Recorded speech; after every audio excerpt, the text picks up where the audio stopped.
কেউ যেন মনে না করে খামেনি বাংকারে লুকিয়ে আছেন।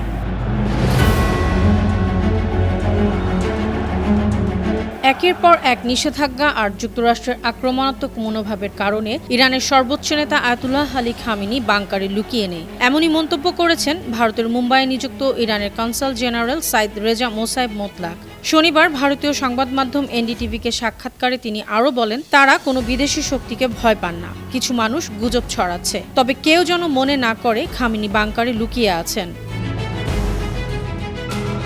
ইরানের এই কনসাল জেনারেল অভিযোগ করেন, বিদেশি গোয়েন্দা সংস্থাগুলো তাদের দেশে বিক্ষোভ উস্কে দিয়েছে। ইরান অভ্যন্তরীণ সংকটে রয়েছে এমন একটি চিত্র তুলে ধরার চেষ্টা করা হয়েছে। সন্ত্রাসী গোষ্ঠীগুলো তাদের বিদেশি প্রভু ও নিয়ন্ত্রকদের কাছ থেকে নির্দেশনা পেয়ে ষড়যন্ত্র ও চক্রান্ত করেছে, বিভিন্ন স্থানে নাশকতা করেছে। এ কারণে ইরানের কিছু নাগরিকের মাঝে ভীতির সঞ্চার হয়েছে, তাদের ও সরকারের সম্পত্তির ক্ষতি হয়েছে। ইরান সরকারের কাছে গোয়েন্দা তথ্য আছে, বেশ কয়েকজন বিক্ষোভকারী বিদেশি গোয়েন্দা সংস্থার প্রশিক্ষণ নিয়েছে। যুক্তরাষ্ট্রের রণতরী বহর সম্পর্কে তিনি বলেন, ইরান পুরোপুরি প্রস্তুত আছে। গেল বছরের জুনে ইসরায়েলের সঙ্গে 12 দিনের যুদ্ধে আগ্রাসন মোকাবেলায় সক্ষমতা দেখিয়ে দিয়েছে ইরান।